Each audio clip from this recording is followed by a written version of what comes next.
Assalamualaikum warahmatullahi ta'ala wabarakatuh. Perkenalkan, nama saya Muhammad Aizar Aldifari. Prodi saya Perbankan Syariah.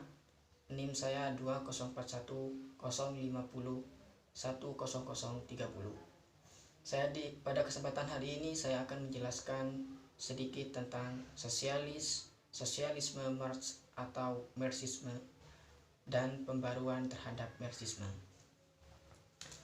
Sosialis ini mempunyai 3 kelompok aliran sosialis. Yang pertama adalah kelompok pemikiran sebelum Marx, yang kedua adalah pandangan Marx dan Engels, yang ketiga adalah kelompok pemikiran sosialis. Sebelum saya menjelaskan lebih lanjut, saya akan menjelaskan sedikit tentang pengertian sosialis, yaitu sosialisme atau komunisme. Sosialisme bisa diartikan sebagai bentuk perekonomian yang pemerintahannya paling kurang bertindak sebagai pihak yang dipercayai oleh seluruh warga masyarakat. Sedangkan komunisme yaitu peralihan pemikiran dari swasta ke tangan pemerintah tersebut untuk digambarkan dan terjadi secara tepat dan revolusioner, dilakukan secara paksa tanpa kompensasi. Yang kedua adalah sosialisme utopis. Sistem sosialisme utopis ini pemerintahan yang dianjurkan oleh Plato, yaitu berbentuk totalitarisme sepenuhnya dan dikendalikan oleh sekelompok orang terpandai dan terpilih. Sosialisme utopis ini mempunyai 3 tokoh. Yang pertama adalah Sri Thomas More, yang kedua adalah Tommaso Campanella, yang ketiga adalah Francis Bacon, yang keempat adalah James Harrington. Sosialisme komunitas bersama. Sosialisme komunitas bersama ini mempunyai tokoh-tokoh sosialis yang merealisasikan cita-cita dalam kenyataan. Tokoh-tokoh itu yaitu Robert Owen, yang kedua adalah Charles Forrest, yang ketiga adalah Louis Blanc. Sosialisme Marxisme. Sosialisme Marxisme ini mempunyai sistem persamaan terhadap kapitalis. Dari segi sosiologis, Marx terlihat adanya sumber konflik antara kelas, yaitu para pemilik modal yang menguasai kapital yang kaya raya. Di lain pihak, ada sekelompok orang lainnya, yaitu kaum buruh sebagai kelas proletar yang sangat miskin, menduduki posisi kelas bawah.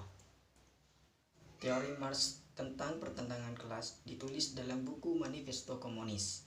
Di zaman kuno, ada kaum bangsawan yang bebas dan budak yang terikat. C. Teori surplus value dan penindasan buruh. Sebagai dari laba yang merupakan surplus value tersebut ditanam kembali sebagai investasi untuk memperluas usaha atau membuka lapangan usaha baru. Dialektomaterialisme historis. Dengan dialektomaterialisme historis, materialisme atau historis, Marx percaya sejarah manusia itu ditentukan oleh kebutuhan ekonomi yang paling dasar, yaitu kebutuhan akan materi. Fase-fase perkembangan masyarakat.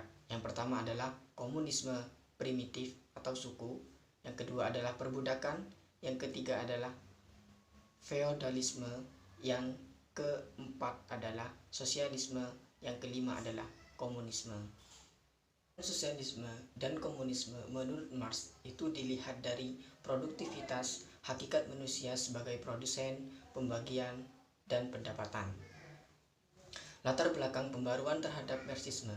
Pada pertengahan abad ke-20, pemikiran-pemikiran Marx dan Engels dimodifikasi oleh Lenin. Zona peralihan transition zone merupakan daerah yang mengalami penurunan kualitas lingkungan permukiman secara terus-menerus.